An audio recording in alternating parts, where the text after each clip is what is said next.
Okay, All we're right. live. All right. I don't know what to say. I'll just pretend I'll just pretend Daisy and I are driving to another Tulsi Yeah. sign event or something, and then we find nothing, no problem to find stuff to talk about. I mean, it's been a slow news week, right? Oh, yeah, How about you want to start with that Who's got their favorite topic? that man, that 75-year-old man in Buffalo, Oh, yeah. who fell and hit his head, and then the police kept walking right by him. Now, I just was looking at Twitter this morning, and there's all kinds of, I mean, obviously there's a lot of outrage, and rightly so, but there's also the conspiracy side from the right saying, well, the guy, he had a little tube coming from his ear, and obviously he had Oh, a little Lord, I hadn't heard blood that. packet, pasted on him. So he was just an agitator and whatever, probably funded by the Russians. I mean, if you ask Susan Rice, but Yeah. I thought that was interesting. I mean, but pretty overwhelmingly, people are, they see it for what it is and they're outraged. Yeah, it's true. Definitely, like all the white people of the country are going to say they knocked down Grandpa and made him, gave him a concussion, right? So, right. It's very interesting but it's one of like many examples of real terrible use of excessive force we've seen. But there was a whole things that are very unique about it. Like it was like just him and like 20 cops all around him, and they knocked him down. You visibly see the blood coming from his ear, and everyone walking by. Well, that's anyway. it. I mean, that was a horrific. real outrage was not just that they pushed him down, which was controversial. They said, well, maybe he just lost his balance and fell backwards. I think he was pushed. But I mean, the fact that they just walked by him, and one cop knelt down and was trying to assist him, and the one behind him just pushed him and said, let's keep going. As if this is not our concern. Now they pushed, like a young guy pushed him fairly hard with like a check kind of thing. I think elbow, arm up kind of thing. It was mostly because the guy was an older, frailer guy and off balance that he fell back and that happened, right? But using force against this guy that is no threat is silly in the first place, and then just leaving him there bleeding was horrible. Well, right? and they lied about it as well until it was until the video proved otherwise. And meanwhile, like de Blasio in New York, I know that was in Buffalo, but de Blasio in New York and Cuomo are saying like they haven't seen use of excessive force. Well, like, Cuomo actually said that. He did criticize that he saw the video of the 75-year-old. He did come back and criticize that particular thing, but that might have been a kind of reaction to, he had recently, right before that, said he didn't see any use of excessive force, and he almost got like, antagonistic, like, how can you say that about our police force? It was kind of horrible. I think it basically crossed him right off any possibility of being considered if, Joe Biden falters. Well, I don't know about that. Well, he falters. He falters every day, but Right. Right. Yeah, there's some interesting dynamic going on between police forces and government, because obviously there's a lot of tension between the governor of Minnesota and the mayor of Minneapolis and these city and state police forces, right? I mean, it seems like it's almost like they're afraid of them. They're afraid in Minneapolis, they're afraid of the police union and that guy Kroll, who's the head of the police union. And you think, we're all for unions, right? But I mean, the police union is just a cover for protecting the police at all costs, no matter what they. Yeah, I'm sure there's a politics involved of being afraid of the police union's power. Absolutely. I mean, he's also a big Trump supporter. This guy Kroll in Minneapolis. Yeah, so it's kind of like they are empowered by Trump's rhetoric and have been all along. But I mean, I think I don't know this for a fact, but I get the sense that there's a feeling that they are on a mission to kind of like keep order against these rabble rousers who may be, Antifa or leftist or whatever, or just, people that they feel should be put down. I just feel like there's a real antagonism between the police force and the community that they're policing. and it goes down to this division. You've heard about the warrior policing versus the community policing. And in fact, in Minneapolis, there is that warrior policing, which means you treat everyone as potential enemy who's potentially going to kill you. And you actually, when you encounter anybody on the street, you're supposed to think of how you might respond if they try to kill you, that you're going to be able to kill them. So there's a real, and there's this whole warrior program that has been banned by the Minneapolis police, but the Minneapolis Police Union will pay for any cop who wants to have this warrior training. And apparently it's not just a Minnesota thing, it's a national thing. So it's kind of like an underground, almost like an underground political, and maybe I'm reading too much into it, but it seems like there's this real change in attitude among some or a lot of police departments, not just individual police cops. I've stored up like 20 things to say, but I think let's get Daisy in here. I'll shut up. Okay. You guys go. Daisy. Okay, I'll shut up for the next 10 minutes. All right. And my memory's not that good, so you're going to lose the top 19. That's all right. Just whatever. Go it's supposed to be an organic conversation that we're having, right? So, okay, I have lots that I want to say from what we were talking about from the beginning. Okay, so the one thing that I wanted to say about the incident with the old man falling back, I think he did lose his balance, but obviously he was pushed. It's not like the guy shoved him. It's not like that girl in New York that was shoved by that police officer and then ended up having a seizure. And, right. I believe I don't know if she's still hospitalized or not, but imagine having that sort of incident happen to you and then seeing how marching, But I did want to talk about how with the incident with the old man, that if you look at who actually stopped, it was all the police officers kept going, but this person that stopped, that kneeled down and stopped, because you can tell by the different uniforms that they have on. I thought that was quite that these police officers. So the fact that it was the National Guard's people that stopped, it really tells the separation that the police have from the communities that they're supposed to serve, which that is the central message of what is going on right now. It's not supposed to be all of these other things that it's turned into, because now there's this focus on the looters and the rioting.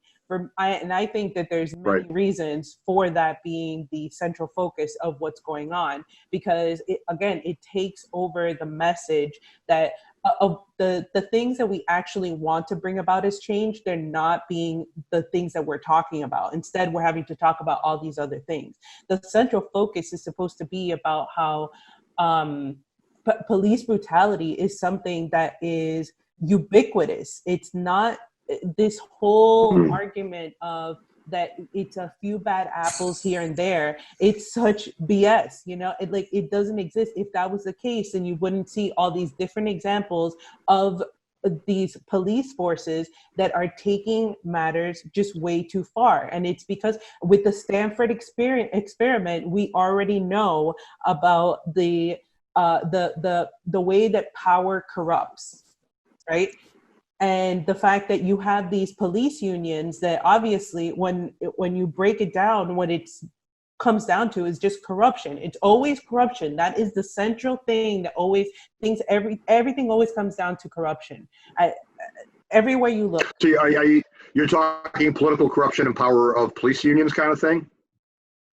Well, like how you were talking about how that the central issue is these police unions, they're carrying the narrative, right? And it's because of the fact that these police unions are so powerful that these cops don't ever see any form of justice, right?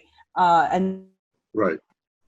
They essentially run with impunity, which is very dangerous to have the people that are supposed to be bringing about peace. They're supposed to be peace officers. Instead, what they're doing is bringing about more chaos. Right. And They're like stormtroopers. I mean, and And the contracts, it's written into the contracts that, like, you know, if there's any disciplinary action taken, it's expunged after 6 months or whatever a period of time. I know that's in the Minneapolis police contract. So they basically push these contracts onto the city, and they're intimidated into accepting them. I mean, I have no other explanation why that's going on.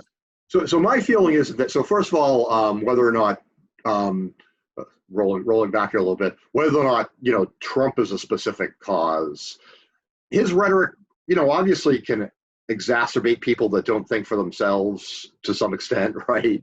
But were police forces capable of this, and have they exhibited this behavior before Trump? Of course. Right. And I think a big factor, I think there are a lot of, you know, like good cops, but I think they're not enough in the mix. And the political you know, needs of the group, that where they have this blue wall, right, where you don't tell on a cop, because a cop can't go to jail because his life would be in danger in jail. I think all these things play in. I think the people that aspire to be cops, and I think the selection and the beating down of, you know, individual will that happens like in a army, can happen in army force, right, at the lowest ranks. I think that's all involved, right? But there's been a lot of really interesting talk about, do we dissolve police forces as they currently exist, and what do we then have for a safety force, and what do we want? I mean, there's been really fascinating discussions around that.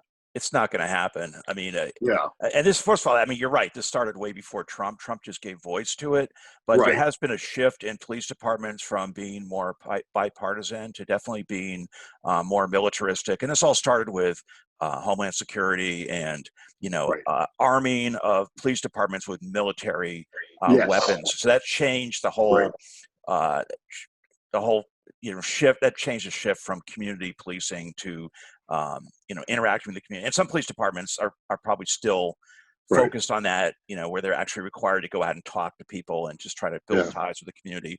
But the shift generally, it's been from that to a more you know, warrior militaristic mentality. And there's a real problem. There's a real problem with boys with their toys kind of thing here. I mean, putting these people on the streets with rubber bullet guns, they're gonna use them. They're gonna see somebody that ticks them off. The you know, Stanford Experiment. It was. I'm sorry. You have to elaborate on that, because I'm not familiar. That was Philip Zimbardo, who is still around. He's a really interesting guy. He did this research at Stanford University back in the late 60s or early 70s. I thought it was 72. 70. That sounds about right. Okay, so it's during that period. You guys read books, don't you? Yeah. So what am I doing here? He's been. I've seen him interviewed before. He was on Democracy Now, like you know, when I used to watch Democracy Now many years ago. But he did this experiment at Stanford where they divided grad students into two groups: prisoners and the guards. Right. So they actually kind of had this mock thing, and it went on for a period of days. It was supposed to go on for about a week. What they did is they experimented with, you know, see how they would react to the situations, and what happened after the third or fourth day of the experiment, it started going, you know, wrong, because the guards started actually getting sadistic towards the prisoners, and they actually had to call the experiment off because they were getting so sadistic towards the prisoners that, I mean, nowadays you couldn't do that kind of experiment. It would violate ethical principles. Yeah, you know, but back then, I am familiar with. I am familiar with that experiment. Yeah, absolutely. That's the one. Yeah, I think there absolutely is that groupthink behavior, and there's that peer pressure and all that involved, right? That just end up. It's ultimately this thing where power does corrupt. If you look at why is it that when officials come into power, why is it that they change? Because that power that they have corrupts them. They are not able to see things in the same light. Because they are taken over by whoever's in their bubble, you know, whoever surrounds them, whoever they're listening to. That's what we're seeing a lot with Trump. Even if you want, like the people that believed in his populist message, which I'm not saying that I do believe in that. I'm saying that the people that did believe in him, what he may have wanted to change all of these things when he first went in, but when you surround yourself by all these people who have shown that they only work on the behalf of their holders, then what do you expect? There's already a historical precedent, even with Obama, when the hope and change president, right? That he was going to go in and do all these things. He did nothing for Black people, first of all, which that's what the one thing that people hold on to so dear is that he's our first Black president, which, okay, but what did he do for Black people? He did nothing, and specifically because he did not want to be labeled as the Black president. Well, okay, I would go so far as to say there's a connection between the economy and the neoliberal agenda and these public unrest. I mean, and Black Lives Matter and everything, and racism in general. I mean, this is something that's been going on for a long time, and Obama represented that neoliberal agenda, which, it's fine to bomb people of color in other countries, as long as we give lip service to civil rights here. But the economy is really, we're still going to bail out the billionaires and the banksters and maybe give a few crumbs to everyone else. But the government works for these people. And I think people are kind of waking up to that. But as far as the right goes, and Trump represents, this kind of nationalist, they see, okay, the country's gone downhill. What's happened? Well, it used to be so great in the 50s, right? Everything was, everything worked like clockwork. And what happened? Well, obviously all these people are just, they're living off the dole, and we just had, these people just aren't taking responsibility. So we have to put them down. I think that's the mentality of that someone has to be blamed for the problem, and Trump started with China, but now it's like it's maybe there are people are influenced by Antifa, but it's all these even a 75-year-old guy is standing up, and these people are a threat to the system and need to be put in their place. I think that is a phenomenon that's going on, and I also have a historic parallel. Do you want me to bring that in now, or do you want me to?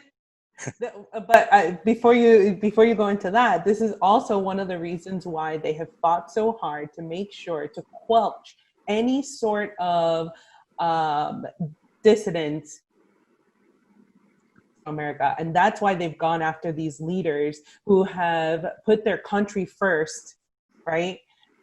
In trying to bring up the indigenous people of their country and people of color leg up. It's always a neoliberal class that has gone against these leaders.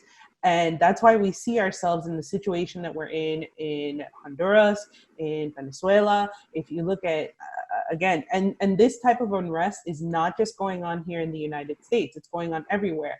But we have not been shown that part of the argument in the media. The media has talked about how it's, that these dictators, look what they're doing, and they're bringing in their military and doing everything that is going on in this country right now is what people have been seen, or they've been shown that sort of narrative in the media about all these other leaders in Central and South America and in the Middle East, and told that these people are the most evil people in the world and we need to go over there and give them democracy, right? And we are doing the same exact shit is happening on our land. And what is being done about it? Yeah. Right. Well, it is a real threat. I mean, when people, because even if you have the police departments are generally oriented towards Trump, I think, and this domination mentality. But I think the armed forces in general are not. There's still vestiges of bipartisanship in the military national security state. So just this past week you had Mattis criticizing really viciously criticizing Trump, and justifiably, and also his Secretary of Defense Esper resisting using troops against civilians. Only after he saw the backlash that he got. Well, but even so, it's like they're not. there's a difference between the armed forces, I think, in general, and these police departments. And you mentioned the National Guard. You know, in Buffalo, there was there's a difference in mentality. I think there's a fear that I mean, that's how countries fall, is when the armed forces go over to the people and they're no longer loyal to the powers that be. That's how revolutions take place. So I think there's a real fear that they want to nip it in the bud, and they want to kind of and I don't think like Mattis is any great Democrat, lowercase d. I think they're just worried about seeing what could happen if things just deteriorate further. That's even a broken clock can be correct twice a day, right? Well, that's true. I did come out from this, and I also saw how George W. Bush came out, and he has talked about this whole thing, and the fact that now you have Obama, who made that hour plus long being on as well. I don't think that it's a mistake that these people are being brought out now to I don't know if it's to just dogpile on even more on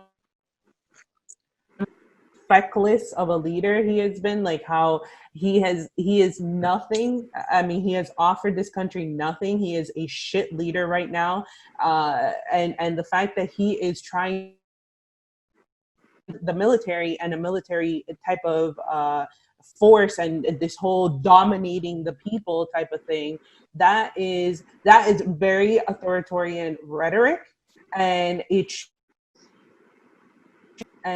I think that's an appropriate type of response to that type of rhetoric. But the fact that it's coming out from these people also committed such atrocities that they have no leg to stand on, and they are not the voice box that this should be coming out of. And what are those atrocities? Those are done in the name of defending the American way of life, right? And what does that mean? That means for the people who benefit from that so-called American way of life. So I mean, it's really not. I mean, so that there's a connection again between the people who are basically getting less and less and less, whether it's healthcare, whether it's jobs or job security or retirement, or even safety in their own communities. I mean, versus the people who have the so-called middle class or whatever, of which there's fewer and fewer who supposedly that's what we're fighting for. But I think it's exposing the whole lie of that narrative, the neoliberal narrative. Everyone has an opportunity to make it big. Like you can go out there and you start small and you work hard and you'll make a lot of money. And there's all these TV shows, showing people who have done the Horatio Alger, success story of coming rags to riches. And I think there is a real people are starting to wake up that this is just total, BS.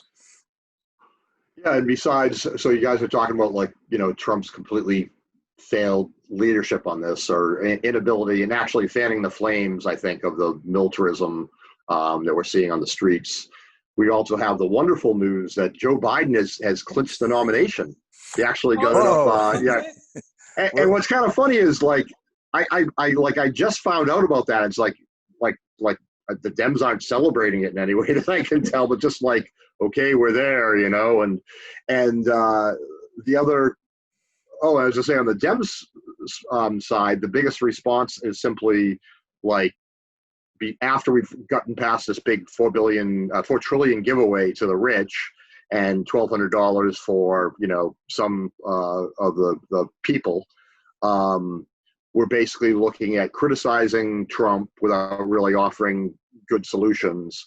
And, they're going to offer up Harris as vice president because we need a black woman vice president now because, and never mind, it's so insulting because she has a horrible authoritarian record, right, in California of using prison slave labor and putting people in jail for their kids being truant and using pot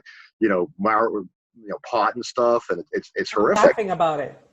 and laughing about it, and the fact that they could, they think this is a solution that we need now, because she's black, so that fixes things. Never mind who she is; she's one of these neolibs.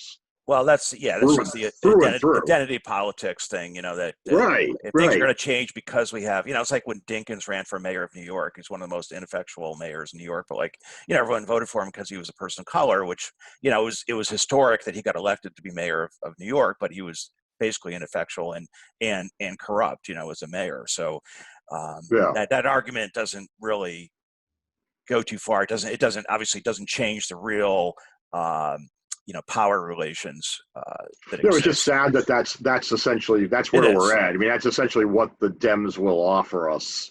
When the country's suffering, right? No leadership, no healthcare solutions or UBI solutions, more wealth towards the very wealthy, and identity politics. I mean, Crystal Ball, you saw her thing on the Hill, I think it was yesterday, saying that now she was she was not going to vote for Biden. Now she's 50-50. And Kyle Kalinske, the same thing. He's well, now Biden's looking a lot better after Trump has revealed himself as a true authoritarian, But the thing is okay, so he's a hard authoritarian. The other ones are soft authoritarians. They're still authoritarian. Right. And it's okay, yeah, it's going to feel better if Trump gets whooped in the election in November. Yeah, it's going to feel good for a couple of days, but is it really going to change things long term? Because the economy, all these things are going to keep getting worse and more extreme, and people's lot in life is not going to get better as a result of Biden. Even if he gets Biden get pushed into doing and people in other countries matter, right? I mean, Steve Kins is basically saying, yeah, he's wants to go into, Iran and Syria, and he's ready. He did give him credit. He basically apparently was a voice of reason on Libya. He actually was not into going to Libya, but he supported every other neo-lib action ever. 40 years of horrible authoritarian crime bill and war and for us to be getting him now is how is Biden on the Russia narrative? Oh, on Russiagate kind of stuff? Yeah. He hasn't had to be vocal about it because all the New York Times and everybody else are being good foot soldiers and doing his work, right? I mean, obviously taking commands right from his campaign, because they did that thing where they rewrote an article to some extent. They took out a sentence that talked about other women complaining about his behavior at the campaign's direction on one of the things about what's her name? Right, I remember that. Right, yeah. Yeah, so Tara Reid. Yeah, so I think he's we've already forgotten her. Yeah, go. Okay. He simply hasn't had to say anything, So I think that this whole thing with Joe Biden right now in the media is he is being rehabilitated exactly the same way as someone like Mattis, as someone like George W. Bush, as someone like even Obama, to a certain extent. Even though I feel like if you know about what happened under Obama, you're pretty woke, and there is no quoting that. If you run out of bombs bombing people of color in other countries, But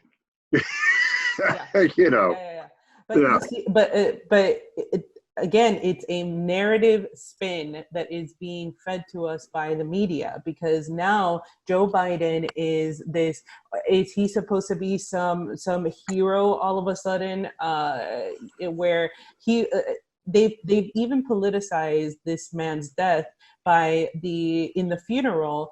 So Trump was not invited, but Joe Biden was invited.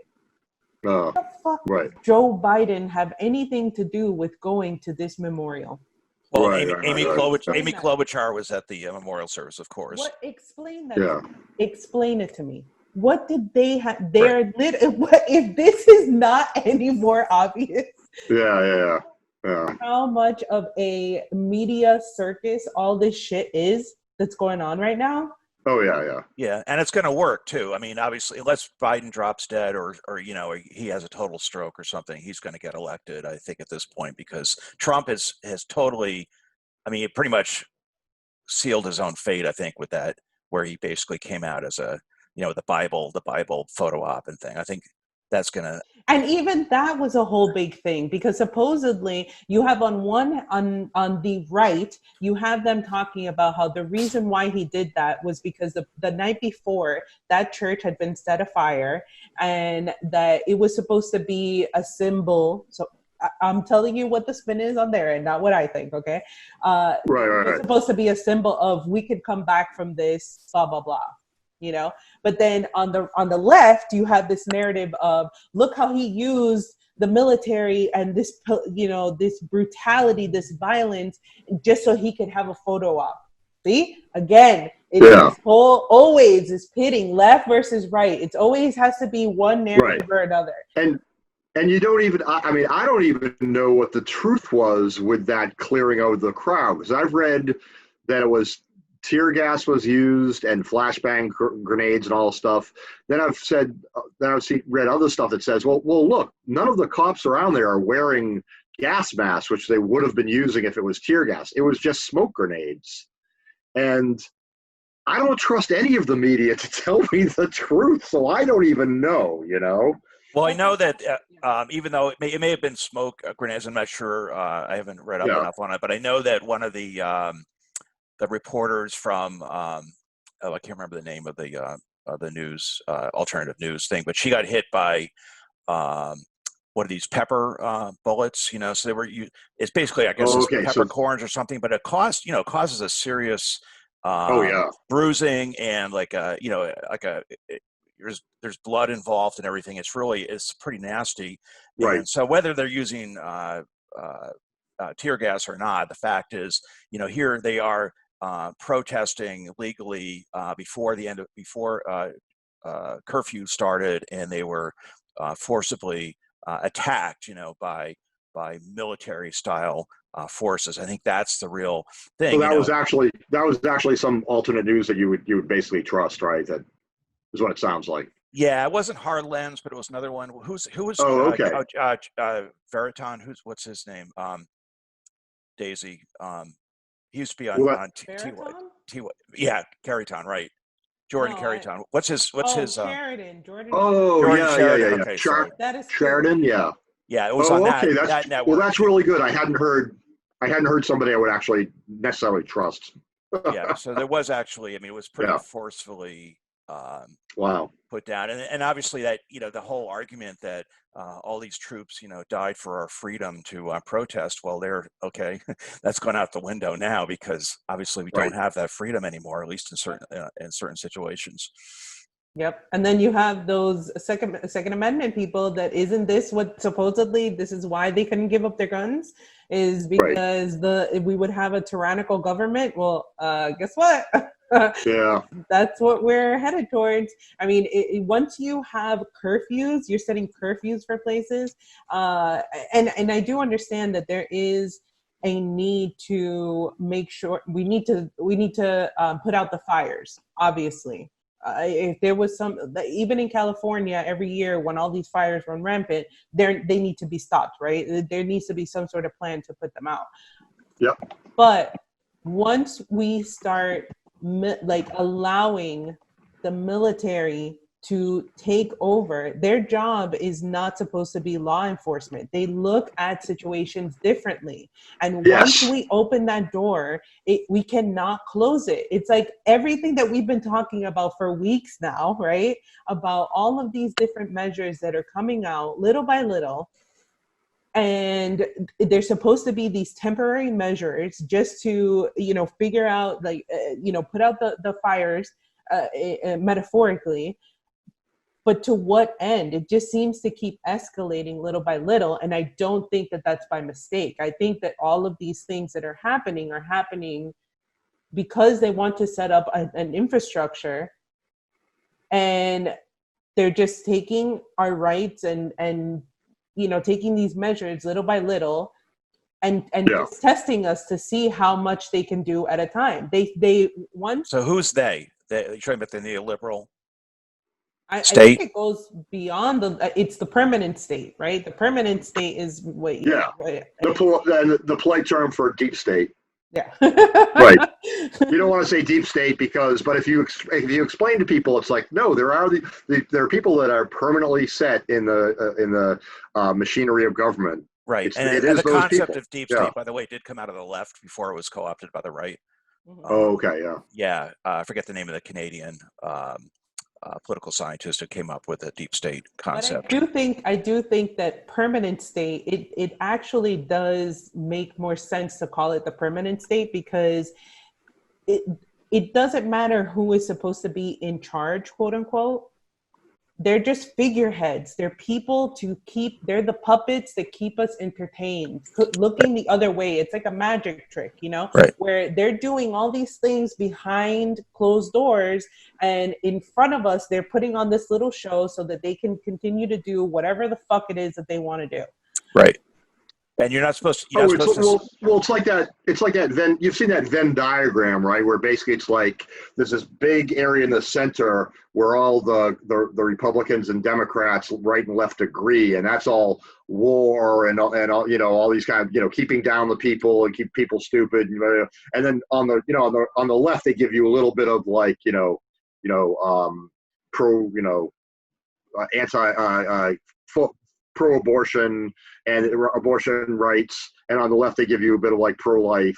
I mean, on the right, Pro-choice. and Right. and it's just all it's all bullshit. They really are all one and the same, and that's like what we really need people. I mean, what came out was with the WikiLeaks, and the WikiLeaks was such obviously offensive to that national security state when those tapes were revealed of the attacks on the Reuters reporters on Iraq. I mean, this is a true nature of American imperialism, that we just go in there and murder people that we disagree with that aren't a threat, and also firing on the offices of Al Jazeera. I mean, come on, I mean, this stuff. This reveals the real true nature of the state. And this, okay, you don't use it. We haven't used it domestically yet, but that's. Well, see, I mean, and Daisy and I have had this discussion a lot. Like, how do you make people in the United States realize that's a fact of life in other countries where, people are having a wedding on the beach and then a drone comes in and blows up the entire wedding party. That's a factor of life in other countries, and it's our doing. And how do you make that real to people that happens, and it's tax dollars taken away from people being able to have food security and health care that causes that to happen. Exactly. Right. They've made us these complacent people over here, just making sure that we have our Netflix and we have our Starbucks and we have, we have grocery stores that are packed with everything. Now that, people are starting to see their grocery shelves starting to empty out, and we have all these things that may be at risk, then all of a sudden now we care about these things. But in the meantime, how long have they been living like this in Palestine? Okay. And people have turned the other cheek. They have looked the other way, ignoring what's been going on with our help. Okay, how much money have we given to Israel to be able to, commit these atrocities on these people? Okay, and Yemen is still going on. Okay, and everyone that's a Democrat feels virtuous because they're going to go to a Black Lives Matter thing this weekend. I know I'm going to one, but I don't feel like they were virtuous. But and everyone on the right, well, as we say, will go to pro-life rally or something or whatever,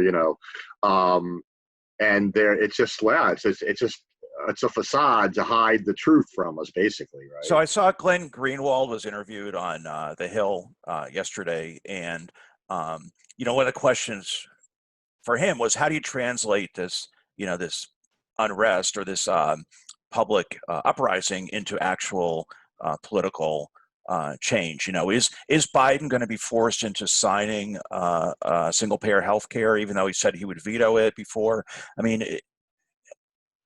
is there opportunity for real change would actually start shifting the economy in a different direction that might help ameliorate some of these alienated populations that would feel like, okay, now I feel I have more of a stake in the system.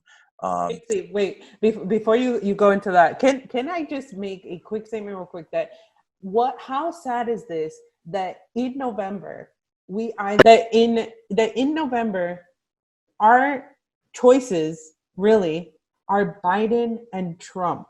Think about what we're going through right now, and that those two are our choices. That is nuts.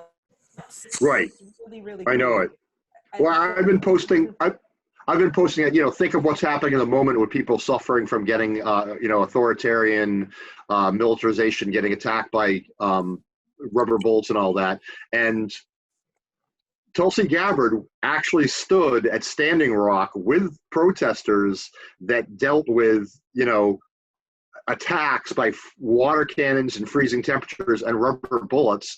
And Biden was part of the administration that allowed that to go on because big oil. And then we have Obama who brags about we have oil independence. Isn't that great? We're just gonna see how it turns out. Let it play out. That's what.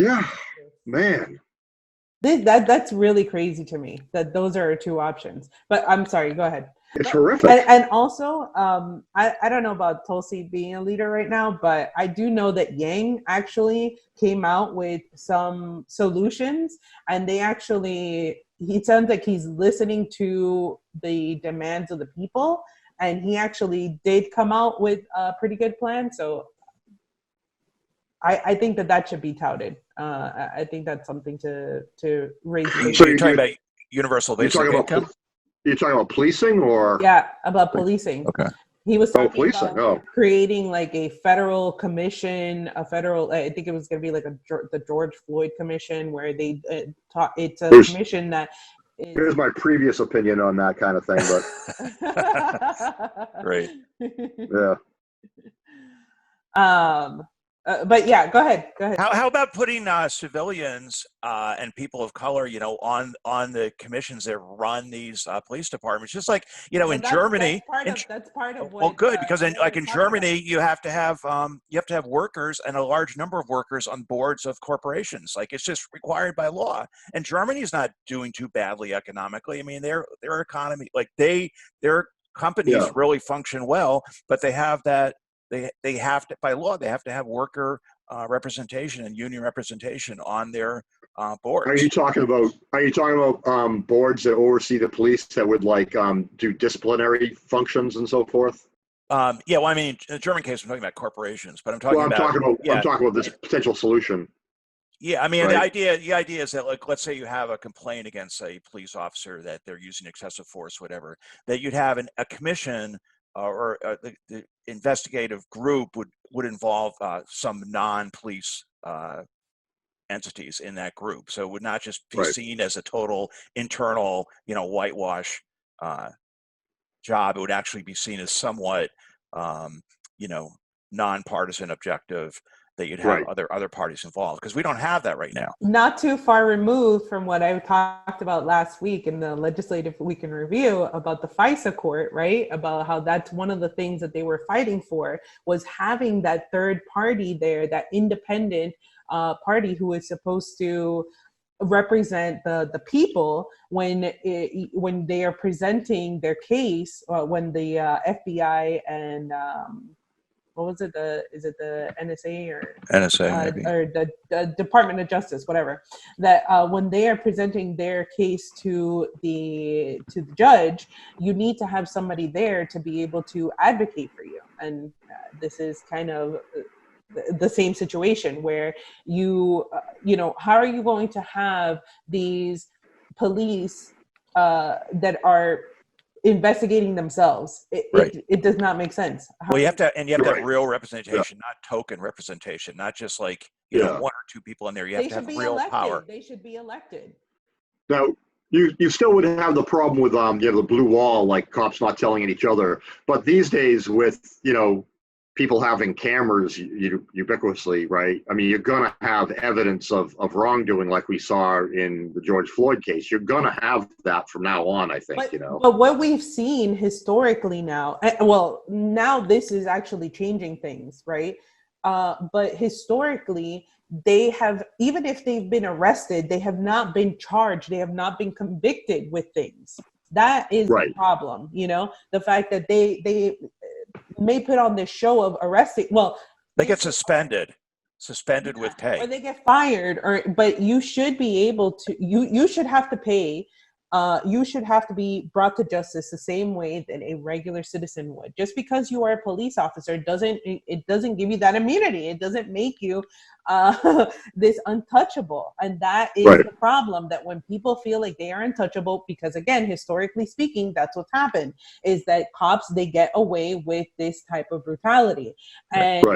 And so, and like, even though the whole thing with Ahmaud Arbery, how long was it that video, the only reason why it actually got brought to justice, or those two men were actually brought in, was because of the fact that video was circulating and became viral. Had it not become viral, Ahmaud Arbery would just be another statistic. Yeah, true. Okay, can I work in my historic parallel here? It's not. It's kind of tangentially Russia related, but it's more German related, because those are my two favorite countries for history, Germany and Russia. Anyways, you go back 100 years ago, all the empires were collapsing at the end of World War I. You had the Russian Tsar abdicated, the German Kaiser abdicated, and in England, of course, you still had the king, but in Germany and Russia, you had the royalty step down, and there was disarray in both countries. In Russia, you had two revolutions actually in Russia in 1917, and in Germany you had a Soviet state set up in Bavaria. You had Soviet government set up in Bremen and other cities, and an attempt to set up a communist government in Berlin. And what happened in the years following the end of World War I, after 1919, the next 2 years, you had you had economic collapse, you had inflation, but you also had all these soldiers who were coming home from the front who still had their weapons, and they formed an organization called the Freikorps, the Free Corps, that was kind of like a national police force, and that became the backbone of the Nazi Party. And so they had these guys running around with weapons who were trying to like blame communists, militia, right? Militias, yeah, blaming communists and by extension Jews. And Hitler was part of this whole population, of ex-soldiers who were running around like this. And you had. And in 1919, you had the leader of the Communist Party of Germany, Rosa Luxemburg, and the head of the Social Democratic Party, Karl Liebknecht, were both murdered and dumped into a canal in Berlin, with a complicit condoning of the Weimar government. So they basically, so you see history repeats itself in a way. You have these people coming from Iraq and whatever theater of war they were in 10 or 15 years ago now, working for the police, and they're seeing themselves as kind of like they're seeing these people are causing the problem. They have to put it down and restore order. So that also has like a parallel to the current like economic issue, right? I mean, basically, you have war, soldiers come back from war, and I think they essentially disbanded the standing army or something. So these soldiers didn't have jobs anymore. Right. Well, a lot of them had weapons at home, but they weren't allowed to form an army. The Weimar Republic could only form a very weak army. So they essentially didn't have a job as a soldier anymore. They didn't have a job anymore, right? Yeah. So which is a parallel to right now, where basically, people are out of their jobs because they have to stay home in quarantine, whatever. Whether that's good or bad, I think we'll figure that out over the next year or so, right? Whether that was a good move or not, and for how long. And then they're not being made whole, right? Even though they're doing this as good citizens, what they're supposed to do, right? So, I mean, that's a huge, leave people like no choice because they're so frustrated and they're hurting. And then, strike a match, right? And I'm worried about with George Floyd. Yeah. Like Keith Ellison, like what's going to, like, I'd be worried if I were him. Like, am I going to be a target, of these police, some rogue police officer is going to go after him or whatever. I see things can go downhill really fast. I mean, I don't want that, but that's what Trump is kind of egging that on, and he kind of like to see that, I think, because then he can justify and the whole, militarized, state can justify clamping down if there's kind of this kind of if it degrades to that level. Right now, you have a few protesters being beaten up, and you have some people dying, but so far you don't have any kind of political stuff going on like that. But you know, that's my concern, is that things could devolve to. I think that's a concern of the national security state as well. You have the parallel of Standing Rock, that when this was going on, you had this divide where you had people who obviously were on the side of the water protectors, all while Obama was letting all these things go on. But what was it that really was the focus of, I mean, obviously besides this, that they were protesting this pipeline, but it was also the show of how militarized these police were against these people, right? Where they were being shot out with water cannons, and they were being tear gassed, and you know, people were losing their eyes, and all the same things that we're seeing today. These all happened during Standing Rock, right? How many people did you have saying, no, but they already have other pipelines there. They're just doing this because they're trying to grab attention. All of these they were obfuscating what was really going on, right? And they were taking away the validity of what the plight of these people was, and the fact that so many people felt that they wanted to be a part of this movement, right? So this thing has been around. People have been wanting some sort of change to actually come about, and you keep seeing it in these sparks that keep on coming up, right? These uprisings, and this is an uprising that's happening now. But again, you have the same sort of divide that you had during Standing Rock, where you have well, you know, this was an injustice and we need to go out and protest and do all of this stuff. But then you have the other side just talking about the looting and the rioting and just focusing on that. Why? Because that way they can have that justification to bring in the police, right? And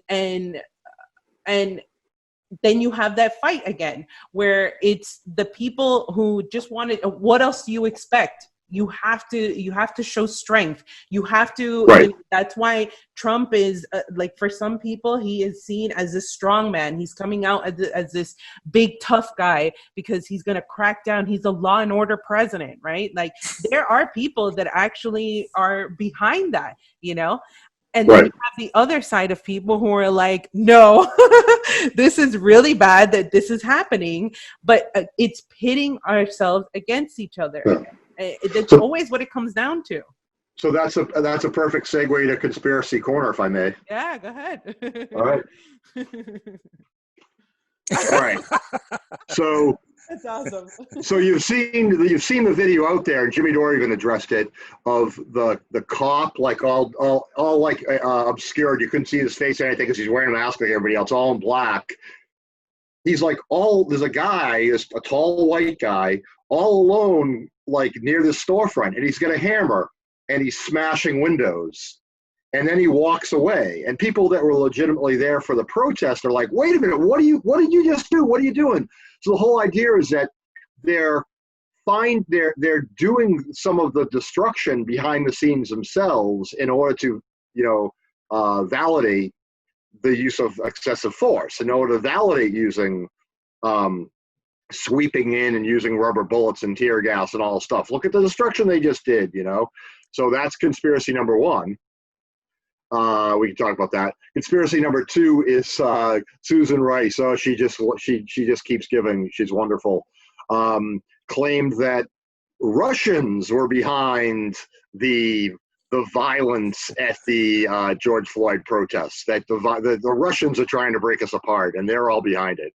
Do you see that Putin came out and said America should let its protesters protest in peace? He must have enjoyed that. He must have enjoyed that, yeah. But speaking of the provocateurs and everything, I mean, another historic thing, 1933, the Reichstag, the German parliament, burned, and the Nazis blamed it on communists, but it was pretty clear that they set the fire themselves, because it was they could use that as an excuse to attack communists, and they can also get rid of democracy by burning the parliament. So right. It was very. And I absolutely wouldn't doubt at all if that was happening in some cities, that some of this stuff was kind of happening, or not necessarily the police, but also happening by, third parties. There are people that are essentially anarchists, right? Or have their own reason for wanting peaceful protest to devolve into. Well, it's called, they have the term for it, it's called acceleration. So these white supremacists, Right. they want to accelerate the race war. And so it's just like you'd use an accelerant, if you're So going to there's burn down a that, right. building, you do these provocative actions to accelerate the clampdown and a reaction to the clampdown.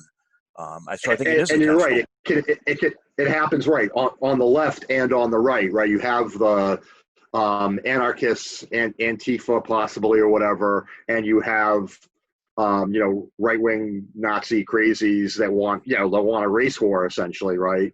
And both of those, and then there are just freaking crazy people that in pandemonium are going to be like, I can set a fire, and that happens too, right?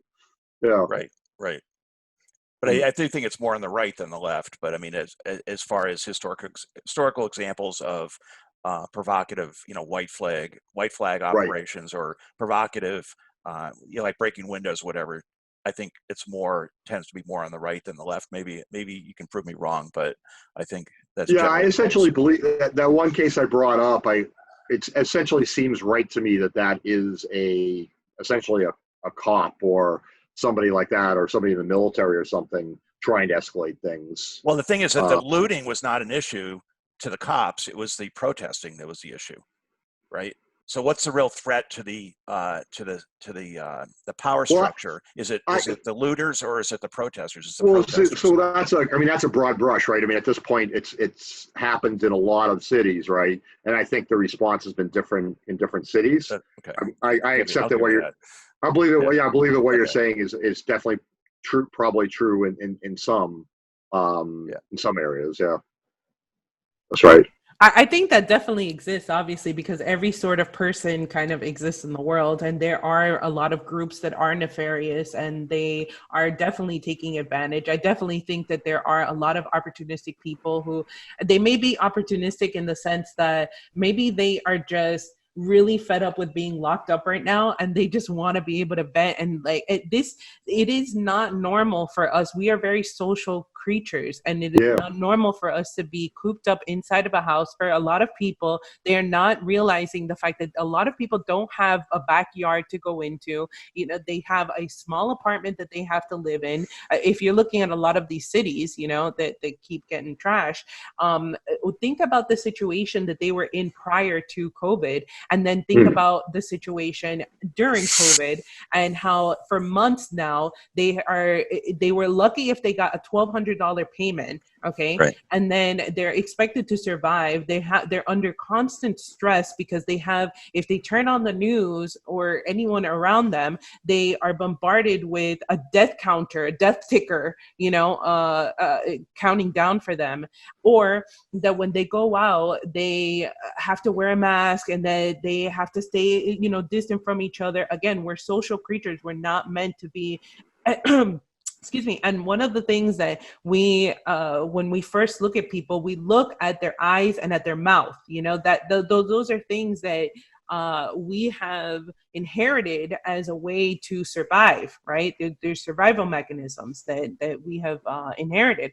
And so I think that all of these things, it changes the psyche of people. So I think that you do have a certain sector of people that they're just really upset from being locked up, and they're just, it's that groupthink. You see somebody else do it, right. With why that whole conspiracy thing of the bricks being laid out, in certain sections, or just placed there, mysteriously, like, where did these come from? And then it's this whole thing of, oh, maybe they were doing construction, or no, it was placed there by the provocateurs or by the cops or whoever. And I do believe that there are provocateurs out there because, like I said, I think that this is a narrative that is being spun, and there is no way that you're going to tell me that the media would, even if it is something that's super sensational, that the media would go and pick up on a story like this if it was actually to the benefit of the people. I'm sorry if that is because I am such a cynical person that I just do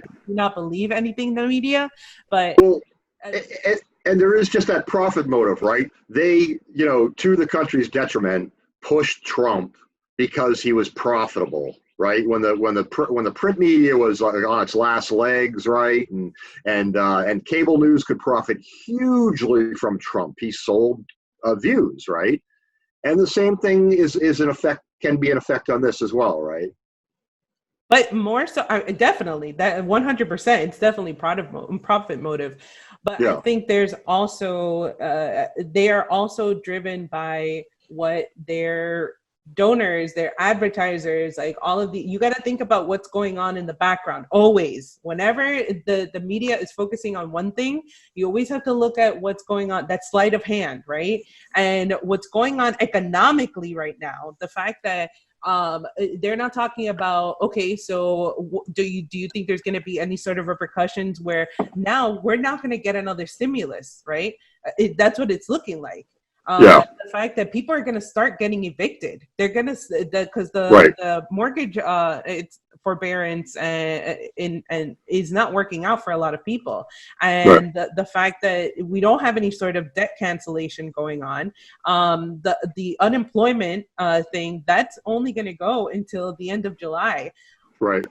Again, when people really start going hungry, and there's already food lines, this is already Oh yeah, yeah. all of these things is disrupting our food supply. It's already been disrupting it because of the fact that now, they've closed down a lot of these food manufacturers, and now they're saying that there's problems with the farms, so that you're not going to be able to have as many people harvesting these things.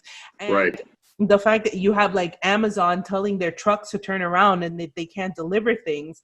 Once the food supply chain, once that gets broken, that is when we really start to see a lot of problems, which is why I'm saying that there is this justification to bring in the military, to bring in that infrastructure, so that once so that it's not such a blow to the population when we have to start rationing out food, or when we have to start rationing out things.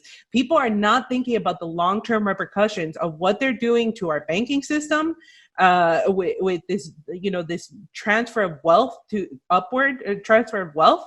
The fact that, so many people are going to be left without a job. And again, they are not doing a universal basic income. They are not trying to take care of the basic needs of the people.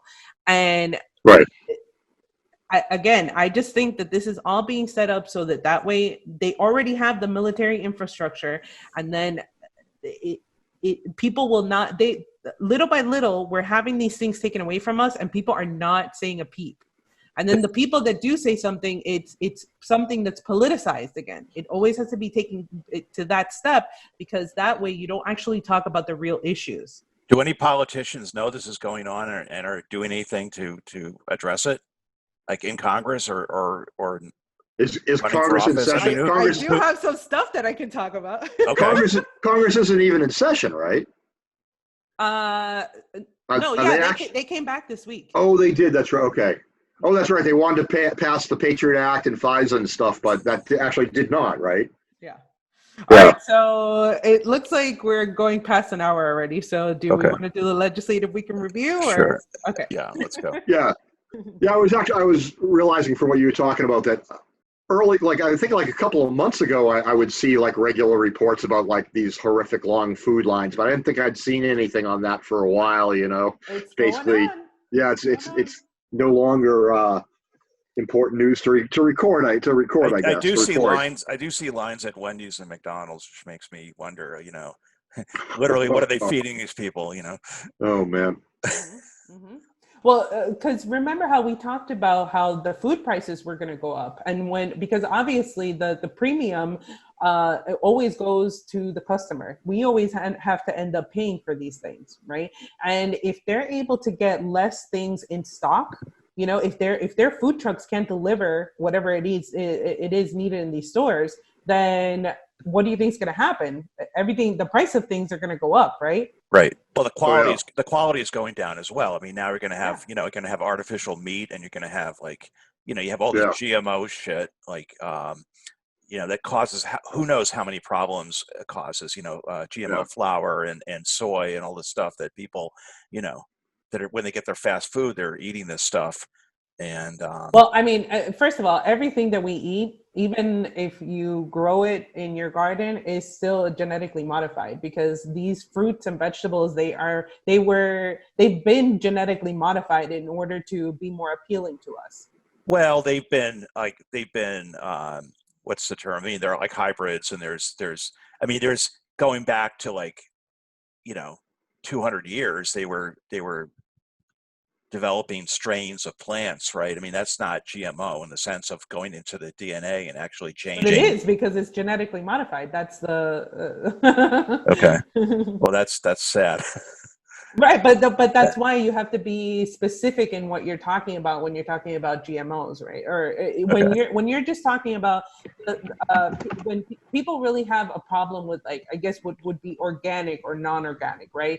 And that's really the issue, because when it's non-organic, you're using all of these pesticides and all this kind of stuff that those chemicals, we don't know how it's going to react in our bodies. So that is the whole thing, that a lot of these fertilizers, like, for instance, obviously, because I'm doing my garden stuff, I have looked into this, how, if you use some of these manures as compost, some of the issues is that it comes from these animals that have been fed all these antibiotics and all of these things. Oh. Like, so Huh. if you're really trying to be organic or whatever, you're not really being organic, because you're getting all of these chemicals down the line from all these animals. So anyways, all right. So sorry, legislative. No worries. All righty. Okay. Daisy has things to say about the food chain too. Oh yeah, dude. Glenn Greenwald, he actually did this show on factory farms, and about how this person came out as a whistleblower. It was actually really. I'm so glad that he actually Nice. talked about this, because it's, to me, obviously, something. Being a vegan, I am. That's one of the reasons why I'm vegan, is for animal rights. But anyways, okay. So the first thing that I wanted to bring up was the fact that so you remember how last week I was talking to you guys about HR 7010, the Paycheck Protection Program Flexibility Act of 2020, Right. Which was talking about extending the time for you to hire your employees back and all that kind of stuff. Yeah. And being able to forgive certain things that you weren't able to forgive before. So that actually passed. So and it was signed into law by Trump on the 5th of June. So just wanted to give you guys. So we did think this would be somewhat helpful for small businesses, et cetera, right? They'll be able to have a little more leeway in being able to retain staff, et cetera. I do think that this is good for these small businesses if they're for the most part, but I think we have to also look at the broader aspect of how you have companies like Boeing who have been bailed out, and now they're going to go and lay off a bunch of their employees. I think that is something that it's something that's a part of this as well. Remember, because you were supposed to be able to if you're not able to hire back all of your employees, your loan can still be forgiven. And the fact that you have that extension of time to be able to hire back your employees, again, it can be good, but it can also be bad depending upon who takes advantage of these things. Right. Yep. And if unemployment isn't extended to match that period, then we got to have some people that are hurting. And ultimately, what it comes down to is that the people are not being bailed out. We keep being the first call to action for our Congress has been to bail out all of these big corporations, and it's just like, fuck the little person, all of these things have been passed without question. And then when it comes to getting more money to the people, it seems like an impossible task. Right. So that's why I think that, okay, this is good. But at the same time, how about you focus a little bit on being able to make sure that people have enough money to know where their next meal is coming from, or to know that they're not going to get evicted from their home because, you know, they were able to not pay their mortgage or their rent for 3 months, but now they're going to have to be forced to pay 3 months or 4 months worth of rent. Right. You know, that's the kind of stuff that really just drives me nuts. Anyways, rant over. Okay. So the next thing that I wanted to talk about was HR 7114, which is to extend and clarify relief to student loan borrowers and for the other purposes. So this was introduced by Representative Stivers this week on the 4th, and it's just been introduced in the committees right now, and there isn't any sort of text that is assigned to it. But he had also come up with back in 2017, he had introduced with the same person, I think it's Sewell, Representative Sewell, the Student Loan Debt Relief Act, which it wasn't that great because, as you can read here, it says, this bill amends the Internal Revenue Code with respect to the tax treatment of student loan payments to extend the tax exclusion from employer-provided educational assistance programs to include an employer's payment of any qualified education loan incurred by an employee, or increase the maximum amount that may be excluded from the gross income of an employee under employer-based education assistance programs, and increase the maximum deduction and the income limitation for the deduction for interest on education loans. Well, wait a second. You don't get, I mean, first of all, if you don't itemize your deductions, how's this going to help you? Right. So I guess that's why increase the maximum deduction, or I think it was, yeah, but I mean, if you're... Here. So the increase the maximum amount that may be excluded. I don't know. It's like I said, like it wasn't the greatest thing. Right. Obviously, I think it's Ilhan Omar. She introduced a bill to be able to cancel student loan debt. I don't really know which one of these things would actually be feasible, but I found it pretty funny, the fact that, so he introduced this, and it's just been introduced in the committees, and you know, back what this resolution that he introduced in 2017 pretty much was the same thing. He introduced it in committees and it didn't fucking go anywhere. So I thought that was pretty interesting. All right, and then the last thing is this thing from Justin Amash, which I thought would somehow come up in the conversation, but I'm surprised it didn't. So Justin Amash and Ilhan Omar actually introduced this, which was to end the immunity for policing. Qualified immunity is the term. Yeah, qualified immunity. Yeah, so so as you can see here, to amend the revised statutes to remove the defense of qualified immunity in the case of any action under Section 1979 and for other purposes. So I thought this was really great, and he actually put out a letter on Twitter, and this is a letter that he put out to his fellow senators, because he's representative. Yeah, the House of Representative. So I don't know if you want me to like read this, because can you see it? It's pretty small. Can you summarize it maybe in? Yeah, summarize would be great. 25 words or less. Well, 30 words, okay, whatever. Okay, so essentially, it could be, like, I guess, summed up in here. As part of the Civil Rights Act of 1871, Congress allowed individuals to sue state and local officials, including police officers, who violate their rights. Starting in 1967, the Supreme Court began gutting the law by inventing the doctrine of qualified immunity.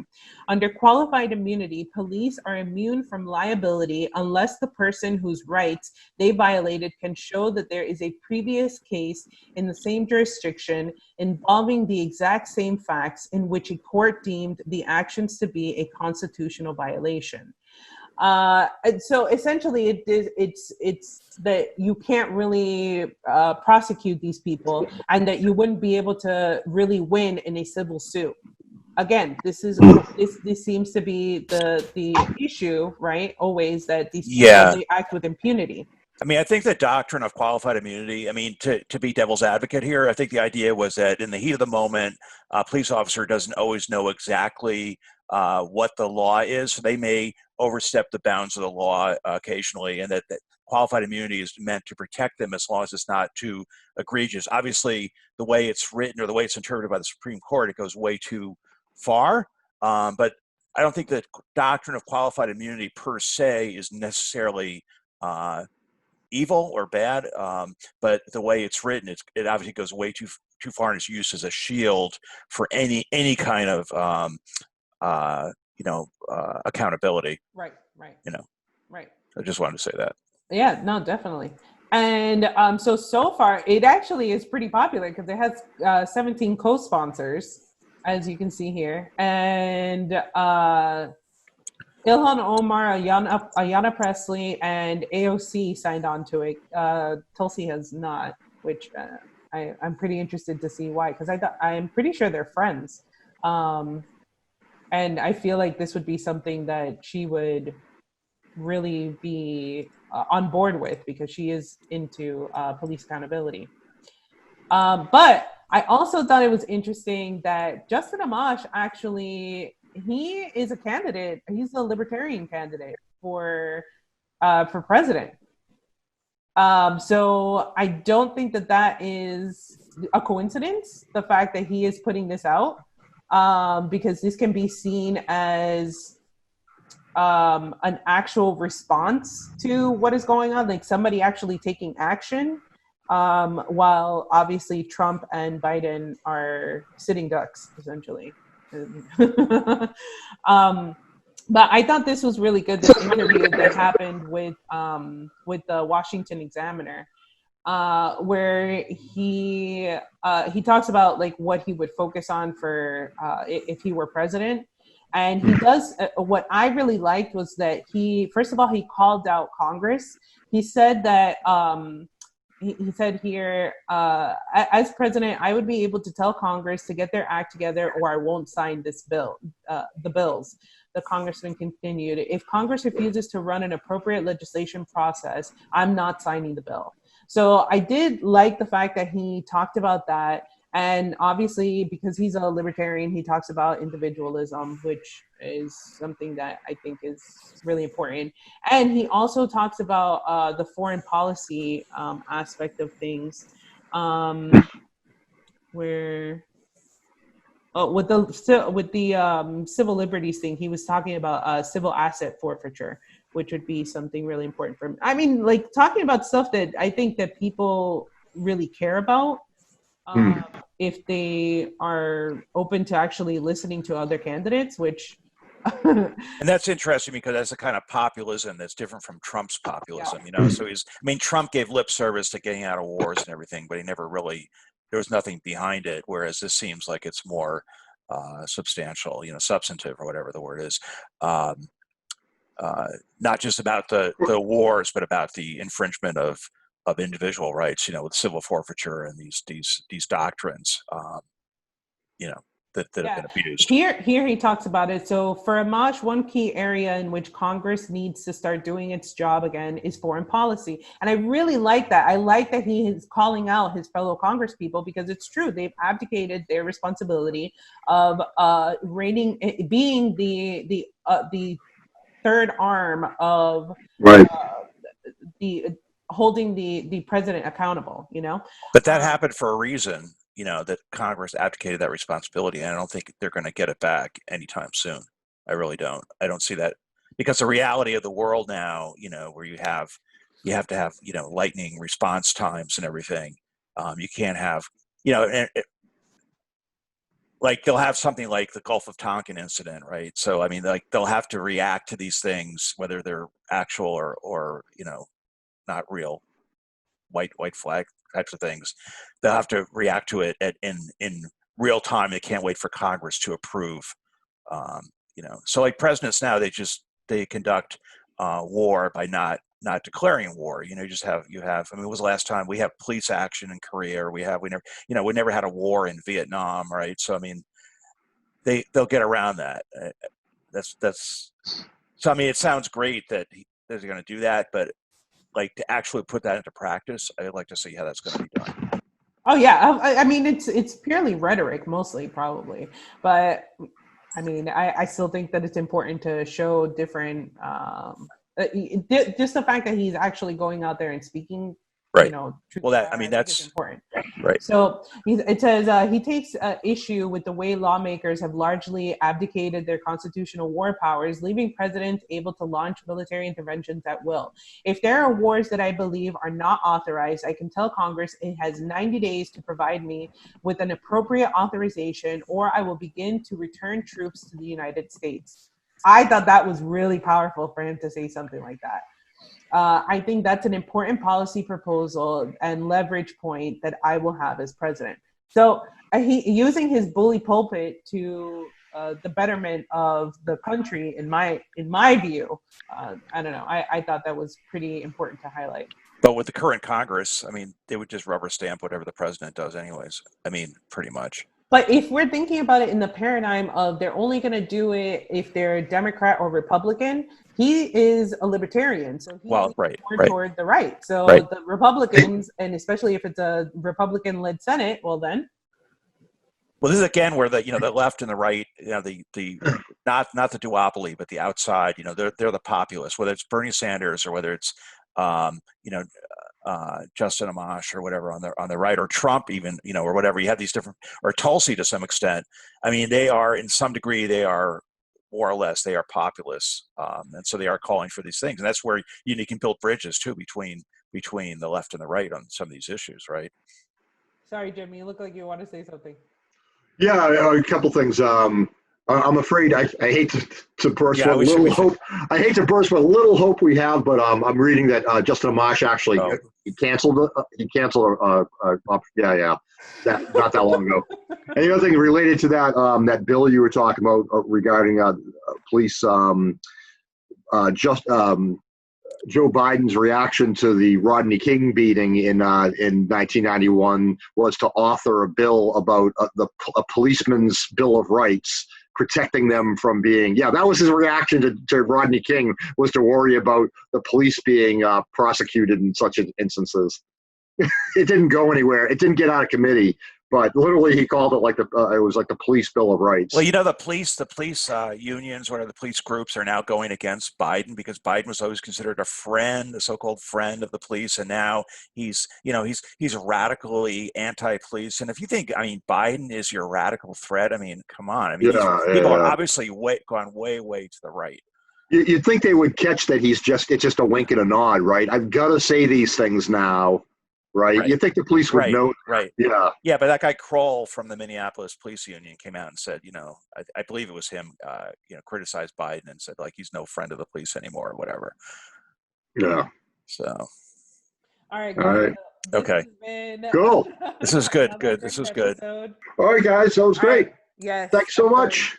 Have a great week. Okay. You too. Take care. Bye-bye.